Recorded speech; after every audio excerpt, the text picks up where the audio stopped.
इस संगीन हकीकत के बावजूद ये सब सिले की तमन्ना या सताइश की परवाह किए बगैर अपने काम में लगे रहते हैं। जलाल जैसे मोहतात अफसर की तरफ से वो ज़बरदस्त खराज तहसीन था। जिस मुल्क के बारे में यह कहा जाता हो कि वहाँ रिश्वत दिए बगैर अपना जायज़ तरीन काम कराना भी नामुमकिन नहीं, तो इंतहाई दुश्वार ज़रूर है। वहाँ STF के फ़र्ज शनास अफसरों और अहलकारों का वजूद सहरा में खिले हुए गुलाब से कम नहीं था। मैं इस मामले में तुम्हारा हम ख्याल हूँ, मैंने कन्नखियों से अव्वल खान की तरफ देखते हुए कहा। अब तुमने गोपाल राज के बारे में क्या सोचा है? जलाल का लहजा सरसरी सा था। इसके बारे में तुम्हारी क्या राय है? मैंने उससे जवाबी सवाल कर डाला। सच पूछो तो अभी मैंने उसके बारे में कुछ सोचा ही नहीं है। मुझे इस बात की खुशी है कि यहाँ आने वाले 2 में से एक ब्लैक कैट तुम्हारी कैद में है। ये बहुत बड़ी कामयाबी है। भारत वालों को अपनी ब्लैक कैट्स कमांडर फोर्स पर बहुत घमंड था। इनकी कामयाबियों का ऐसा ढंढोरा पीटा गया है कि हाल ही में इसराइल ने सरकर्दा जंग जो फलस्तीनी रहनुमाओं को ठिकाने लगाने के लिए भारत से इस कमांडो फोर्स के एक दस्ते की मदद तलब की है। इनका कलाकामा करके तुमने भारतीयों का गरूर खाक में मिला दिया है। काश ये कारनामा मेरे आदमियों ने सरअंजाम दिया होता। हम भी तुम्हारे आदमी हैं, मैंने हंस कर कहा। तुम हुक्म करो, हम तामील करेंगे। गोपाल को मेरे हवाले कर दो। उसने बेसाख्ता अपना मुतालबा पेश कर दिया। क्या तुम उसका आचार डालोगे?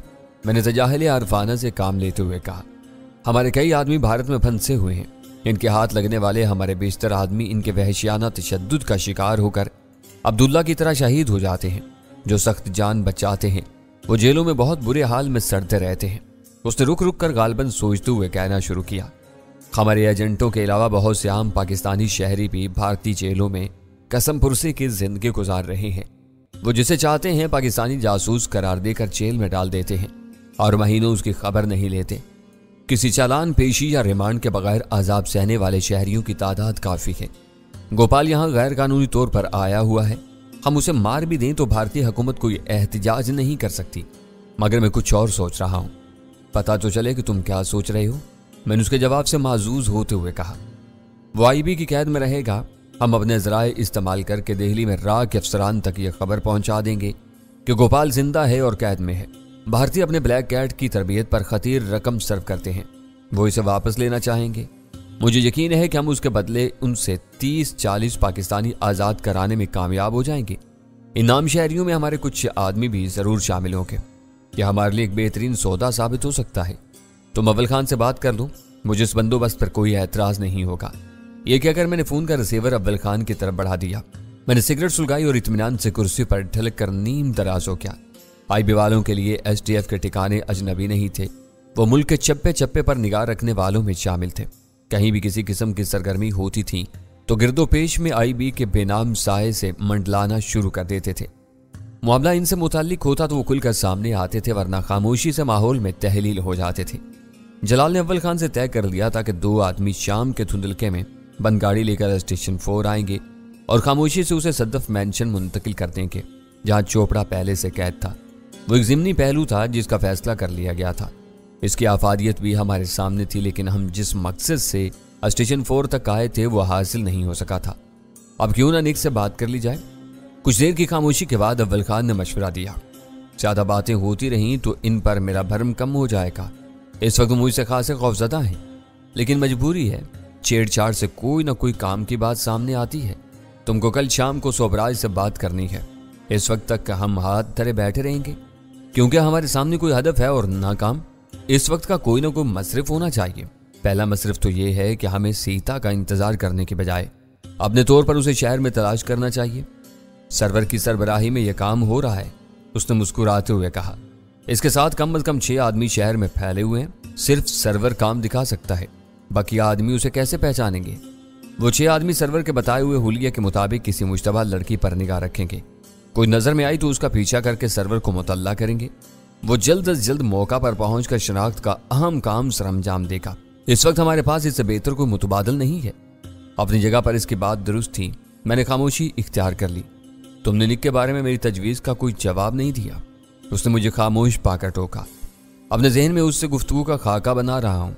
तुम्हें कोई खाका बनाने की क्या जरूरत है? तुम तो बात से बात निकालने में माहिर हो। इससे मेरे 2 किस्म के राब्ते हो चुके हैं। एक मरतबा मैं इसके लिए डैनी था और फिर कर्नल दावर। सोच रहा हूँ कि इससे किस रूप में बात की जाए। फिर तो तुम्हारी फिक्रमंदी बजा है। तुम ने डैनी बनकर बात की तो गुफ्तगू धमकियों वगैरह तक महदूद होकर रह जाएगी। कल मैंने तुम्हारा पैगाम मिलने के बाद उससे बात की थी। तुमने बताया था कि वो कर्नल दावर से बात करने के लिए बेचैन है। वो तुम्हें एक मर्तबा फिर अपने साथ मिलाना चाह रहा था और बहुत चबा चबा कर बातें कर रहा था। जब तुमने उसे डैनी के बारे में बताया तो वो बदहवास हो गया और तुम दोनों की गुफ्तगू अधूरी रह गई। अब तुम इसी हवाले से अपनी गुफ्तगू आगे बढ़ा सकते हो। अव्वल खान का मशवरा साहिब था। मैं खुद भी इन्हीं खतूत पर सोच रहा था। मैंने फ़ोन अपनी तरफ सरका लिया। वो अपने दफ्तर में मौजूद नहीं था। मैंने घर का नंबर मिलाया तो तीसरी घंटी के बाद उसकी थकी थकी और ख्वाबीदा आवाज़ सुनाई थी। मैं अगर तुम्हारे आराम में मुखिल हुआ हूँ तो मुआज़र चाहता हूँ। मैं नरमी से बात की इब्तदा की। ओह कर्नल दावर, उसने मेरी बदली हुई आवाज़ सुनकर मुसरत आमेज़ आवाज़ में कहा, बहुत अच्छा किया कि तुमने मुझे फ़ोन कर लिया। मैं खुद किसी न किसी तरह तुमसे राब्ता करना चाह रहा था। तुम अव्वल खान को पैगाम दे सकते थे, वो मुझ तक पहुँच जाता। मैंने जवाब दिया, कल मैंने यही किया था, लेकिन मैं बार बार उसे दरमियान में नहीं ला सकता। उसे शक हो जाएगा कि मेरी और तुम्हारी कोई डील चल रही है। डील चलने की भी खूब रही। मैंने हल्की सी इस्तज़ाइया हंसी के साथ कहा, कल तुम मुझे धमकी दे रहे थे कि ब्लैक कैट्स डैनी के साथ उसके हमदर्दों के भी खून के प्यासे हैं। वो मुझे और अव्वल खान को डैनी के सबसे बड़े हमदर्द समझते हैं। जब तक मेरे और तुम्हारे दरमियान कुछ तय नहीं हो जाता, रिकॉर्ड यही बताएगा कि STF के कुत्ते भी डैनी के वफादार और खैरख्वाह हैं। तुमको जल्द अज जल्द अपना नाम इस फहरिस्त से निकाल लेना चाहिए। ये तुम्हारे लिए सुनहरी मौका होगा। तुम बहुत तेजी के साथ मुमताज मकाम हासिल कर सकते हो।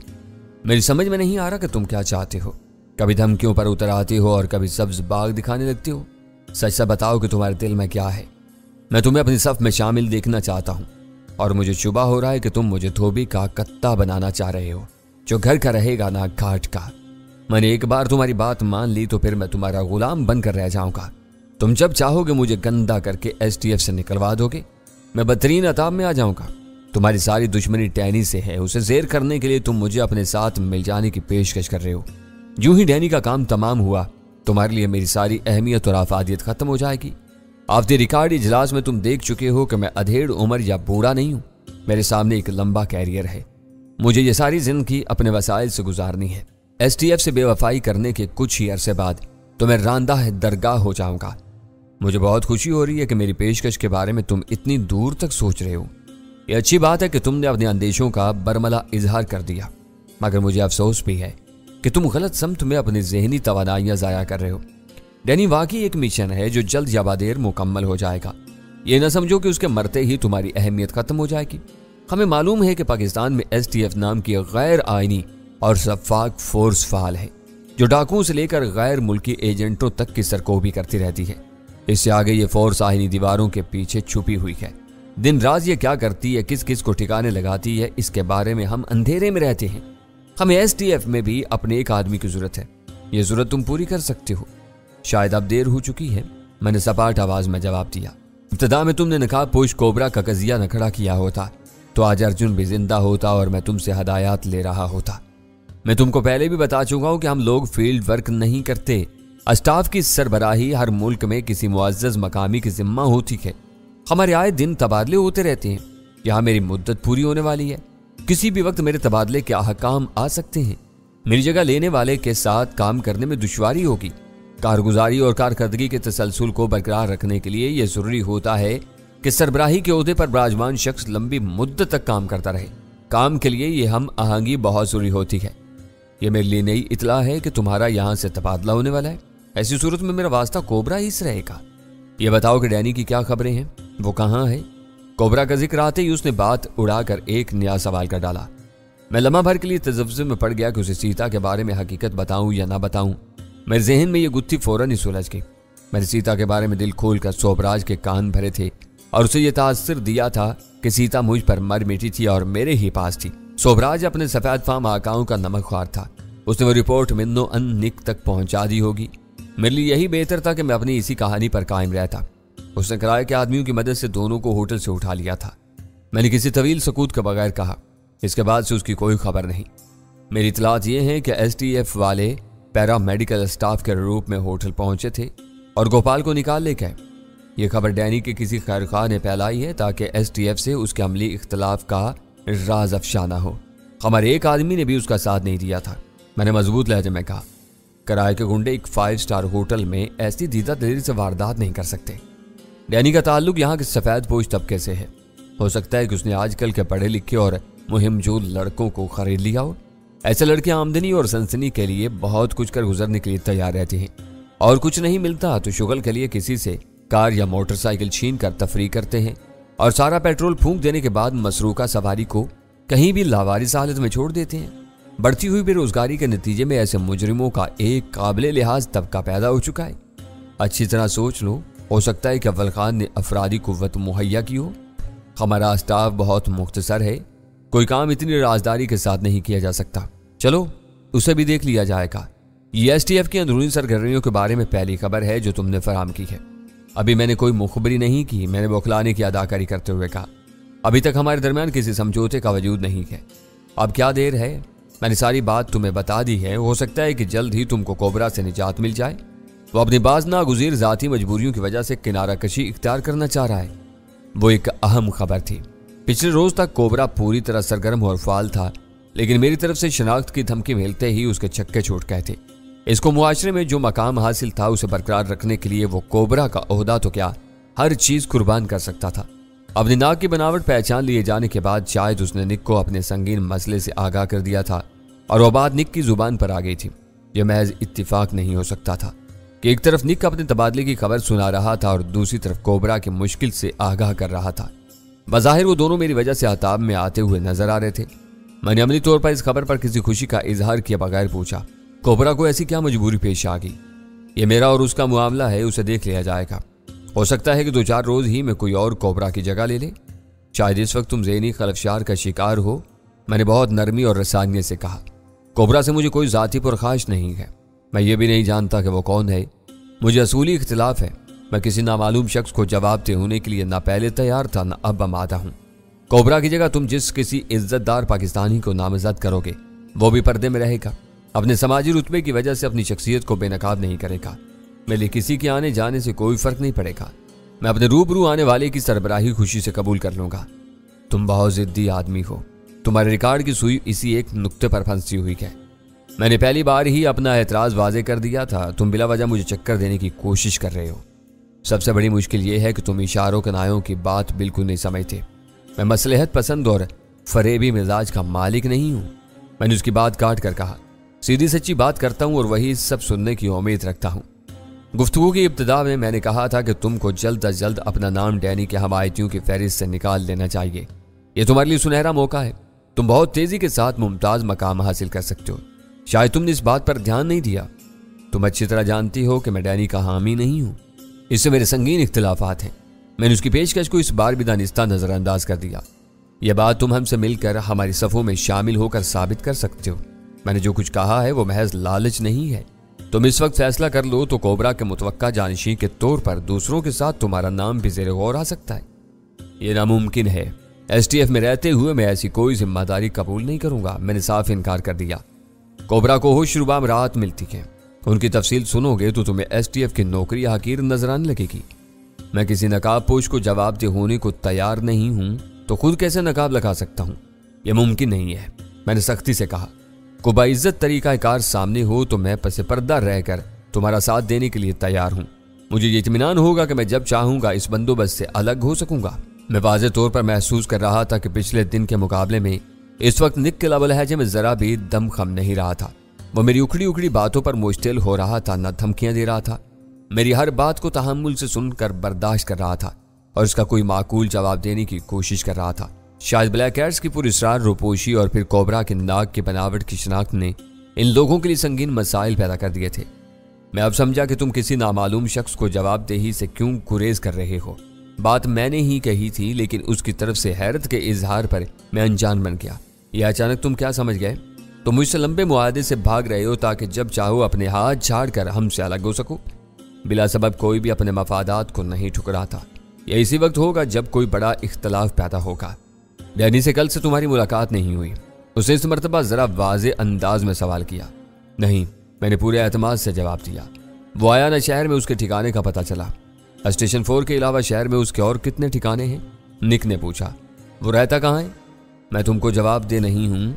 उसके जो ठिकाने मेरे इल्म में हैं वो वहाँ नहीं गए। मैंने टिका साथ जवाब देकर अपनी जान छुड़ा ली। کرنل، مجھے نظر آ رہا ہے کہ تمہارے ستارے گردش میں آنے والے ہیں۔ اس بار نک اپنے غصے کے اظہار پر قابو نہیں رکھ سکا۔ تم نے تو کل ہی مجھے نوید سنا دی تھی کہ بلیک کیٹس ڈینی کے ساتھ مجھے اور اول خان کو بھی اڑا دیں گے۔ آج وہ ایک کہانی بن چکے ہیں۔ اب تم کسے میدان میں اتارنے کا ارادہ رکھتے ہو؟ وقت آنے پر تمہیں سب کچھ معلوم ہو جائے گا۔ یہ یاد رکھنا کہ میں نے تم سے مفاہمت کی ہر کوشش کر کے دیکھ لی ہے، لیکن تم راہ راز پر آنے پر آمادہ نہیں ہو۔ اب میرے لیے تم بھی ڈینی کی طرح ہو۔ کوئی نہ کوئی تم سب کو جلد ہی تگنی کا ناچ نچائے گا اور پھر جہنم واصل کر دے گا۔ اپنی مسلسل ناکامی پر وہ چلا گیا تھا۔ تم خود یہ کوشش کیوں نہیں کر لیتے؟ کیا تمہارے تبادلے کا حکم نامہ آ چکا ہے؟ اس بار میں نے زہریلے لہجے میں کہا۔ کرنل، اپنی حدود میں رہو، میں خود بھی تمہاری کھوپڑی توڑ سکتا ہوں، وہ رایا۔ میں حیران ہوں کہ ایسی جارحانہ گفتگو کے بعد تم کسی غیر رسمی اجلاس میں کیسے میرا سامنا کر سکو گے؟ میں نے اسے چڑھانے کے لیے کہا۔ اب بات بہت آگے بڑھ چکی ہے، کسی غیر رسمی اجلاس کی ضرورت پیش نہیں آئے گی۔ اس سے پہلے کوئی فیصلہ کن معجزہ رونما ہو جائے گا۔ طاقتور اپنے زور بازو پر انحصار کرتے ہیں، جو بے دست و پا ہوتے ہیں وہی بستر پر لیٹ کر معجزوں کے رونما ہونے کا انتظار کرتے ہیں۔ اب ڈینی سے پہلے تمہاری کھال میں بھوسا بھروانا پڑے گا۔ میں جلد ہی تمہیں اس بدکلامی کی سزا دوں گا۔ نک نے چٹک کر فون بند کر دیا۔ میں اپنے دل ہی دل میں اس کی نادانی پر ہنس کر رہ گیا۔ وہ ڈینی کو ٹیڑھی کھیر اور کرنل داور کو حلوہ سمجھ رہا تھا۔ اسے یہ اندازہ نہیں ہو سکا تھا کہ کرنل داور اس کے لیے ڈینی سے زیادہ مشکل ثابت ہوگا۔ ان باتوں سے یہ ظاہر ہو رہا ہے کہ ان کے قدم اکھڑ رہے ہیں۔ نک سہارے کی تلاش میں ہاتھ پیر مار رہا تھا۔ اول خان نے سب کچھ سن لینے کے بعد اپنی رائے تھی۔ کل تک وہ کوئی اور زبان بول رہا تھا، آج حواس باغتا تھا۔ ان لوگوں پر اچانک کیا مصیبت نازل ہو گئی؟ اچانک کچھ بھی نہیں ہوا۔ نک نے خود اپنے پیروں پر کلاہڑی ماری ہے اور اب اس کا نتیجہ بھگت رہا ہے۔ بنیادی غلطی نک کی ہی کی تھی۔ جب میں نے کرنل داور کے روپ میں اس سے پہلی مرتبہ فون پر رابطہ کیا تو میں نے اس کے مطلب کی ڈھیلی ڈھالی باتیں کی، جن کے نتیجے میں وہ اس خوش فہمی میں مبتلا ہو گیا کہ میں STF سے ٹوٹ کر اس کے جال میں پھنس رہا تھا۔ اسی جوش میں اس نے مجھے کوبرا تک رسائی کا طریقہ کار بھی بتا دیا، جس میں کلیدی کردار ارجن ہوٹل کے مینیجر کا تھا۔ اس نے مینیجر کا نام نہیں لیا تھا، لیکن عہدے کی بنا پر ارجن کمار تک پہنچنا مشکل نہیں تھا۔ اس کی بولی بولتے بولتے جب میں نے اچانک کلا بازی کھائی تو وہ سٹ پٹا گیا، مگر تیر اس کی کمان سے نکل چکا تھا۔ میرے ہوٹل پہنچنے سے پہلے اس نے ارجن کو اس کے دفتر میں مروا دیا۔ نک کتنی تیزی سے وہ کام نہیں کر سکتا تھا۔ اس قتل میں کوبرا کے ذریعے کسی تیسرے قاتل کو استعمال کیا گیا تھا۔ سب کچھ اس قدر الجھا ہوا تھا کہ کوبرا کو ہوٹل سے بھاگنا پڑا اور پھر ان لوگوں کے لیے حالات مخدوش سے مخدوش تر ہوتے چلے گئے۔ شاید نک اور سوبراج کو یہ اندازہ نہیں ہو سکا تھا کہ حالات بہت تیزی کے ساتھ ان کی گرفت سے نکلتے چلے جائیں گے۔ ہر بات ان کے خفیہ ریکارڈ پر اور دوسرے متعلقہ لوگوں کے علم میں آتی رہی۔ آخری نتیجہ یہ سامنے آیا تھا کہ دونوں بلیک کیٹس کسی کامیابی کے بغیر دھر لیے گئے تھے اور سوبراج کو بھی کوبرا اور حشمت کی حیثیت سے شناخت کر لیا گیا تھا۔ نک اس سارے بگاڑ کا ذمہ دار تھا۔ اسے معلوم ہو چکا تھا کہ اس کے خلاف ابتدائی کارروائی ضرور ہوگی جو کم از کم اس کے تبادلے پر منتج ہوگی۔ وہ اپنے خلاف ایسے کسی اقدام سے پہلے اپنے بڑوں کی نظروں میں سرخروئی حاصل کرنا چاہتا تھا۔ یہ اس کی بہت بڑی کامیابی ہوتی کہ وہ STF کے کرنل داور کو اپنی قومی ایجنسی کی خدمات کے لیے خریدنے میں کامیاب ہو جاتا۔ آخری گفتگو میں اس نے اپنے اس مقصد کے حصول کے لیے سر دھڑ کے بازی لگا دی تھی۔ یہ اس کی کوششوں کی انتہا تھی کہ اس نے مجھے کوبرا کا جانشین بننے کا خواب تک دکھا دیا تھا۔